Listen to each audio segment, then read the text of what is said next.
পারো এখন সাইকেল চালাতে ভালো মতন?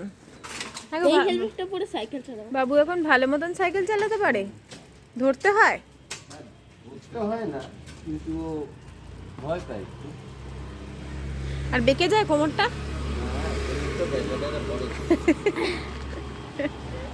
বাবা সাইকেল চালানোর সময় মারবে কোমরে। এই মারবে না, কি করবে বল, তুই বল। আরে হারিয়ে যায় তো আমার।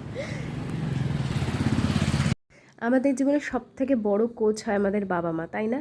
আয়ুষ্মানের ক্ষেত্রেও তাই। ওর বাবা হচ্ছে সব কিছুতে সর্বপ্রথম ওর কোচ। সেটা ওর ফুটবল খেলাই হোক, ওর সাইক্লিং হোক, বা যে কোনো কিছুতে ওর বাবা ওকে যে ট্রেনিংটা দিচ্ছে, সেটা আমার মনে হয় আমরা একাডেমিতে দিয়েও পাই না। তো আয়ুষ্মানের এখন সেই সময়টাই চলছে যাতে শুধু পড়াশোনায় নয়, খেলাধুলাতেও অনেক বেশি লেক মল চলে এসেছি। বাইকটা খালি পার্ক করবে। এই ক্রিসমাসের আগে আগে থেকে শুরু করে 1 জানুয়ারি পর্যন্ত কলকাতা শহরে প্রত্যেকটা অলিগলি বলো একটা আলাদাই কিন্তু তার সাজসজ্জা হয়ে যায়। ঠিক দুর্গাপুজোর আগে যেমন একটা আলাদা রকম সাজসজ্জা হয়, আবার ক্রিসমাসের আগেও ঠিক সেরকমই আলাদা একটা ব্যাপার থাকে। তো এই সময় যেহেতু আরও শীতকাল, গরম লাগে না, ঘুরতে বেড়াতে আলাদাই কিন্তু একটা মজা। আজকে চলে গেছিলাম লেক মল, বিশেষ কিছু কাজ ছিল, কিছু জামা কাপড় কেনার ছিল। আর যে কাজটা মেইন ছিল সেটা হচ্ছে একটু সময় কাটানো। আয়ুষ্মানের পড়াশোনা খেলাধুলা নিয়ে এখন এতটাই ব্যস্ত থাকি যে তিনজনে আমাদের বেরোনোই হয় না। তো সেই জন্যই আজকে লেক মলে গেছিলাম। আর তোমাদের সঙ্গে একটু শেয়ার করি। আমার ছোট থেকে বড় হওয়া হচ্ছে টালিগঞ্জে। তো আমার বড় হওয়া অবধি যে শপিং মল আমার বাড়ির কাছে আমি সব থেকে প্রথম দেখেছিলাম সেটা হচ্ছে সাউথ সিটি। যখন তৈরি হচ্ছিল তখন আমি অনেকটাই ছোট। তো তারপরে আস্তে আস্তে প্রচুর শপিং মল হলো, তোমার লেক মল হলো। তখন ভাবতাম এখানে গিয়ে কেনাকাটা করতে পারবো। আর এখন মনে হয় যে সত্যি মানুষ বড় হলে অনেক কিছুই বদলে যেতে পারে। যাই হোক, ভীষণই যদি বাচ্চাদের জামা কাপড় কিনতে চাও, আমার মনে হয় জুডিও হচ্ছে সব থেকে রিজনেবল এবং ভ্যারাইটিতে পরিপূর্ণ। আমার তো ভীষণ ভালো লাগে এখন জুডিওর কালেকশন, বিশেষত বলছি বাচ্চাদের, আমার ছেলের বয়স পর্যন্ত বা তার থেকেও একটু বড়। আর দেখো আমরা তিনজনে না 3টে লাইনে দাঁড়াই, এটা একটা ট্রিক্স। অনেকেই জানো, হয়তো অনেকেই জানো না। কারণ কোনো লাইন হঠাৎ করে এগিয়ে যায়, কোনো লাইন আবার পিছিয়ে যায়, কোনো হয়তো যন্ত্রপাতির গণ্ডগোলের জন্য বা কিছুর জন্য। তো সেই জন্য আমরা কি করি, 3টে লাইনে সবসময় দাঁড়াই। আজকে এক লাইনে দাঁড়িয়ে আয়ুষ্মানেরটা ফার্স্টে যায়।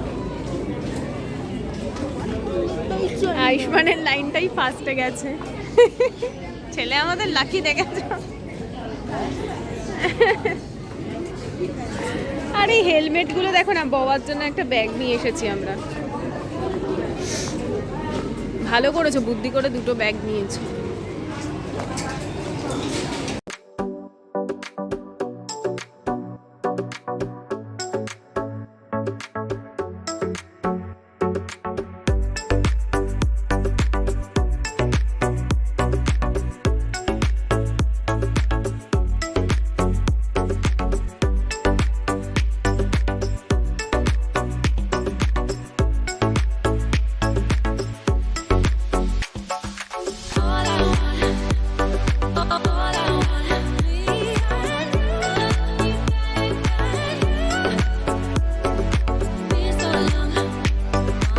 লেক মলে ঘুরে, আর আমি বাইকে যেহেতু গেছিলাম, এমনি আমার গতকাল থেকেই একটা ঠান্ডা ঠান্ডা মানে লেগে গেছিলো।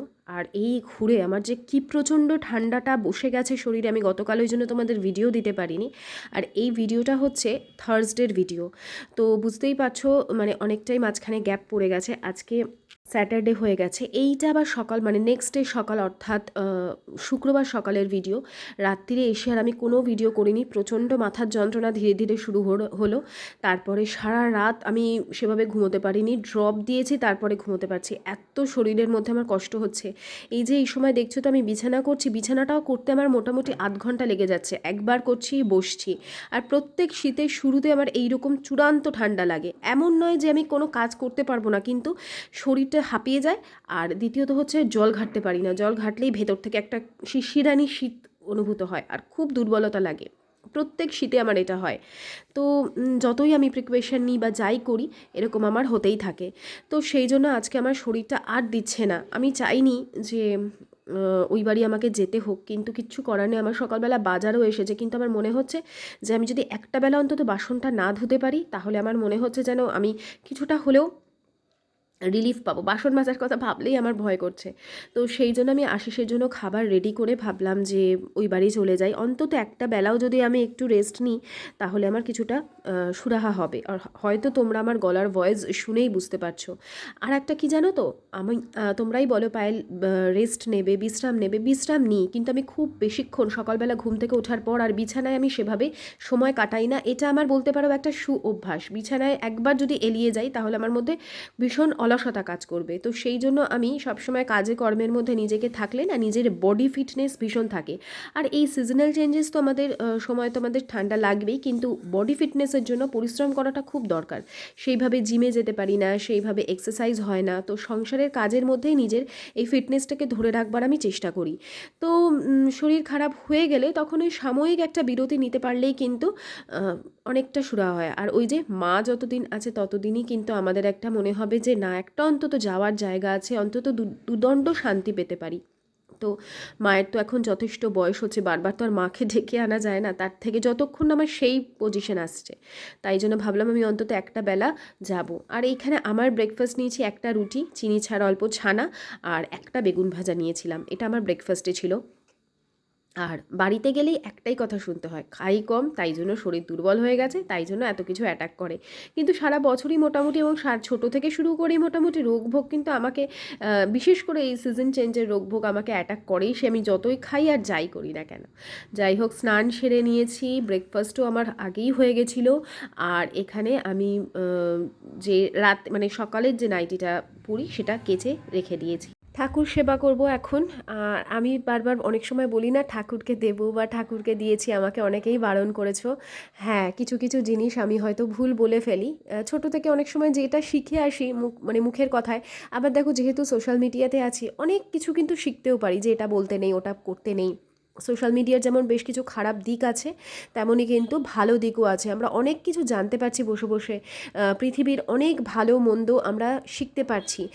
হ্যাঁ, আমরা মনটা কোথায় দেবো সেটা হচ্ছে সবথেকে বড় কথা, যে আমরা খারাপ জিনিসটাকে অ্যাট্রাক্ট করব নিজের দিকে না ভালো জিনিসটাকে। তো সত্যি কথা বলতে কি, অনেকেই ভাবে যারা ইউটিউব করে, বলে যে এত পড়াশোনা করে ইউটিউবে এসছো কেন। ইউটিউবটা একটা কোনো খারাপ প্ল্যাটফর্ম নয়। কিছু মানুষ আছে যে সেটাকে খারাপভাবে ব্যবহার করে পয়সা উপার্জন করছে, এবং তারা লক্ষ লক্ষ ভিউজ পাচ্ছে এবং লক্ষ লক্ষ টাকা ইনকাম করছে। কিন্তু আমরা কিন্তু তার দলে পড়ি না, না আমরা লক্ষ টাকা ইনকাম করি, না লক্ষ ভিউজ পাই, আর না সেই ধরনের নোংরা ভিডিও করে করতে পারবো কোনো দিন। প্রচুর প্রচুর ঠান্ডা লেগে গেছে, বলার মতন না। ঠান্ডা লেগেছে নাকি এগুলো অ্যালার্জি থেকে আমার হচ্ছে, প্রচণ্ড চোখ চুলকায় রাতের দিকে, আর দুটো চোখই চুলকায়। আমি কিন্তু কাজল টাজল পরা ছেড়ে দিয়েছি, তাও দেখো চোখ চুলকে চুলকে চোখের নিচে কালি হয়ে যাচ্ছে। আমাকে সবাই বারণ করেছে চোখ চুলকাতে, কিন্তু এত চোখ চুলকায়। আর আমাদের এখানে তো বুঝতেই পারো মেন রাস্তার ওপর বাড়ি, সারাক্ষণ ধুলো, ঘরে দুয়ারে, তারপরে বারান্দাটা ওপেন থাকে, পুরো ধুলোয় ধুলো, যার ফলে কি আমার প্রচণ্ড ডাস্ট অ্যালার্জি থেকেই হচ্ছে। সে অস্বাভাবিক, নাক থেকে অনবরত জল বেরোচ্ছে, অনবরত। আর নাকে ড্রপ দিলে তবে শুতে পাচ্ছি, না হলে শুতে পাচ্ছি না, এরকম। তো 12 ঘন্টা বাদে বাদে নাকে ড্রপ দিতে হচ্ছে। আর আমার ড্রপ দিলে না ভীষণ ভেতরটা ড্রাই ড্রাই লাগে। আজকে আয়ুষ্মানের স্কুলে ফাংশন, না ওর বন্ধুরাও বিশেষ কেউ যাচ্ছে না। দ্বিতীয়ত হচ্ছে ও তো পার্টিসিপেট করেনি, পার্টিসিপেট করার থেকেও বড় কথা ওর বন্ধুরা পার্টিসিপেট করেছে, গেলে যেতেই পারতাম। ওদের ফাংশন খুব ভালোই হয়, খুব এনজয় করি প্রত্যেক বছর। কিন্তু এবার আর শরীর আমার দিচ্ছে না, আমার এত কষ্ট হচ্ছে। আমি আশিসকে বললাম আমি বেলাটা ও বাড়ি চলে যাই, ও বাড়িতে গিয়ে ভাত টাত খেয়ে একটু শুয়ে রেস্ট নিলে আমার হয়তো বিকেল থেকে ভালো লাগবে শরীরটা, তারপর আবার আমি বিকেলবেলা সন্ধেবেলা চলে আসবো। আয়ুষ্মান স্নান করে নিল, বাবা স্নান করিয়ে দিয়েছে। কি বাবা দেখা গেছে? মা তোমাকে দেখা যাবে তো নিশ্চয়। ও শোনা বাচ্চা, এই জন্য এখন ওই বাড়ি যাবো, গিয়ে একটু দিদির সঙ্গে, ওরও প্রচন্ড ঠান্ডা লেগেছে। ওখানে গিয়ে বাবাই মোজাটা পরবি কিন্তু, ওখানে গিয়ে দিদির সঙ্গে কথা কথা বললে। অন্য মোজা পরো, মোজা তো আছে। আর অন্য মোজাটাও ভিজে গেছে মা, কি করবো বলো। ভালো লাগছে না, ভালো লাগে কিন্তু এটা একদমই মিথ্যা কথা। কি বলবো, দেখেছিস তো বদমাইশি করলে কি হয়।